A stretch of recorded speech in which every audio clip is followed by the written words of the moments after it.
হারাং সেতু ভেঙে পড়ার জন্যই ওভারলোডই দায়ী স্বীকার করলেন মন্ত্রী কৌশিক। সিন্ডিকেট চক্রের কাউকে আজও আনা হলো না তদন্তের আওতায়।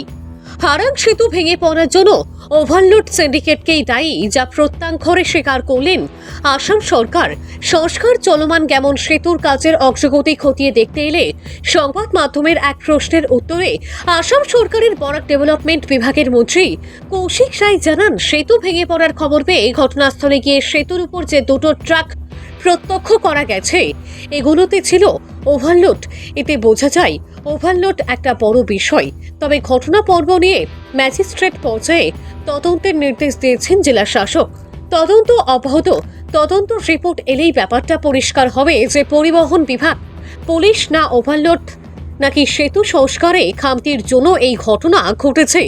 যেহেতু গত এক মাস থেকে বরাকের সংবাদপত্র এই মিডিয়াতে ফলাও প্রকাশিত হচ্ছে, তখন কেন কোনো ব্যবস্থা নেওয়া হলো না? সাংবাদিকদের এমন প্রশ্ন খানিকটা এড়িয়ে গিয়ে কৌশিক বাবুর বক্তব্য হলো, সে সময় হয়নি, কিন্তু এখন যেহেতু একটা ঘটনা ঘটেছে, এখন হচ্ছে। যেখানে পূর্ত বিভাগ সেতু মেরামতি করে 40 টন বহন ক্ষমতা ধার্য করে দিয়েছিল, কিন্তু না মেনে 60 থেকে 70 টন করে পণ্য বহন করা হয়েছে। যারা এই কার্যে জড়িত রয়েছে তাদের ক্লোজড গ্রেপ্তার করা হয়েছে। ওভারলোড সিন্ডিকেটের কাউকে কি তদন্তের আওতায় আনা হয়েছে? সংবাদ মাধ্যমের এমন প্রশ্নের উত্তরে মন্ত্রী জানান, তদন্ত চলছে। তদন্তে যারাই দোষী সাব্যস্ত হবেন তাদের বিরুদ্ধেই ব্যবস্থা নেওয়া হবে। উল্লেখ্য, গত এক মাস অর্থাৎ 21শে মে থেকে গেমন সেতু সংস্কার শুরু হয়েছে।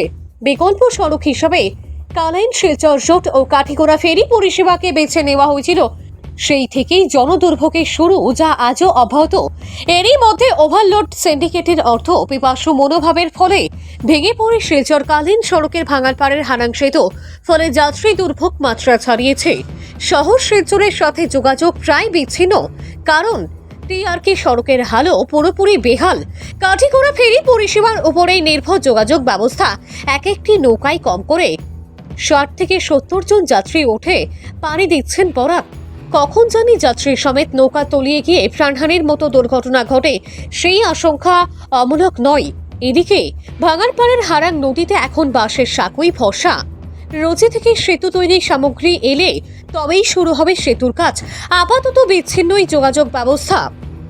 সুপ্রিয় দত্তের রিপোর্ট, আসাম প্রাইম নেটওয়ার্ক।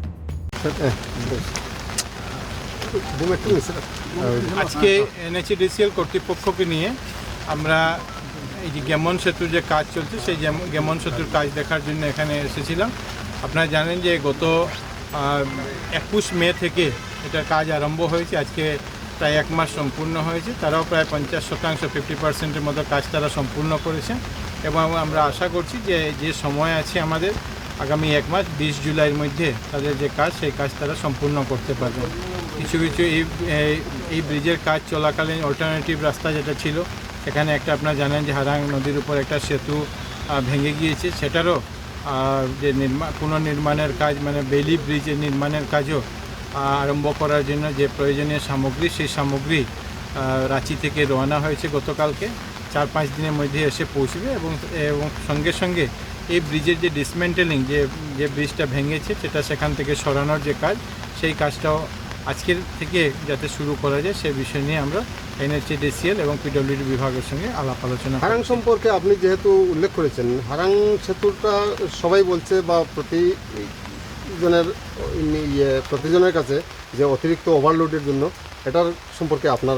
নিশ্চিতভাবে আমরা যখন ব্রিজ দেখেছি, ব্রিজের উপর আমরা দুটো ট্রাক দেখেছি, যে ট্রাক দুটা সেই ব্রিজের উপরে ব্রিজ ভাঙার সময় দুটো ট্রাক সেখানে ছিল, যেটা দুটো ট্রাককে তোলা হয়েছে।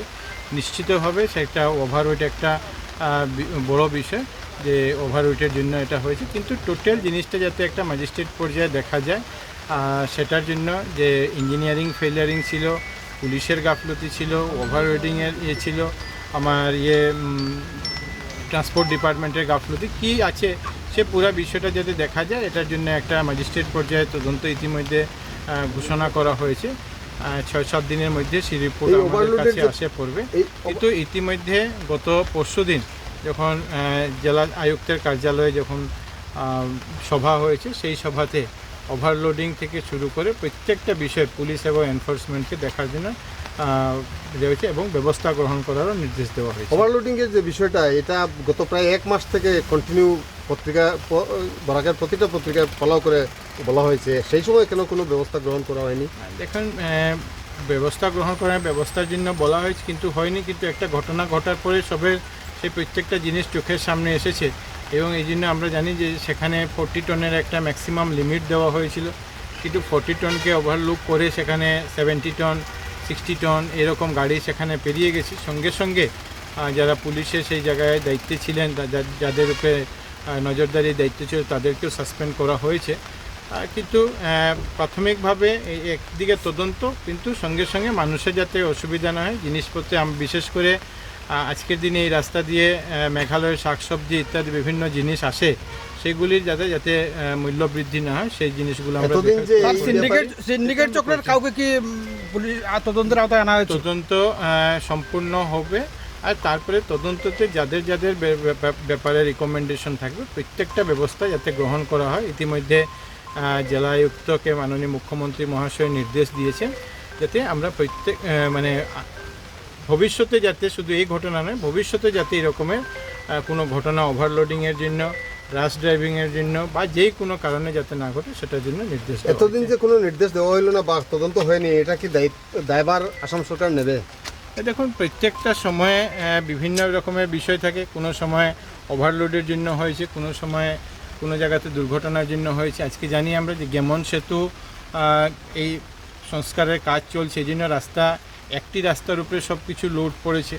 আদারওয়াইজ এই রাস্তা দিয়ে আমাদের শ্রীভূমি হাইলাকান্দি জেলা গাড়িগুলো আসা যাওয়া করতো, কিন্তু সেই জায়গাটা যেটা নজর রাখার প্রয়োজন ছিল সেই নজর থেকে হয়তো বিচ্যুতি হয়েছে, সেই জন্য সেই দিক ঘটনা হয়েছে ওভারলোডের গাড়িগুলো যাওয়ার জন্য। এতিয়ালৈকেও মানে অভাৰলোডিং চলি আছে, মানে এই আমাৰ যিটো মানে ৰুৰেল যিটো কানেক্টিভিটি তাৰ ওপৰত মানে শিলচৰৰ লগত গাড়ী চলি আছে, এইবিলাকৰ ৰোড এটা প্ৰব্লেম কৰি আছে, মানুহবিলাকে বন্ধ কৰি দিছে। এইটো অভাৰলোডিং প্ৰব্লেম এইটো এদিনাই ট্ৰান্সপৰ্ট ডিপাৰ্টমেণ্ট পুলিচক একেলগে নিৰ্দেশ দিয়া হৈছে যে গোটেই অভাৰলোডিংটো বন্ধ কৰি দিবৰ কাৰণে যদি কোনোবা গাড়ীতে এক্সট্ৰা বডি বনাই, ওয়েটতকৈ বেছি এক্সট্ৰা বডি বনাই যদি কোনোবা গাড়ী মুভমেণ্ট কৰি আছে সেই গাড়ীবিলাকো চিজ কৰাৰ নিৰ্দেশ দিয়া হৈছে।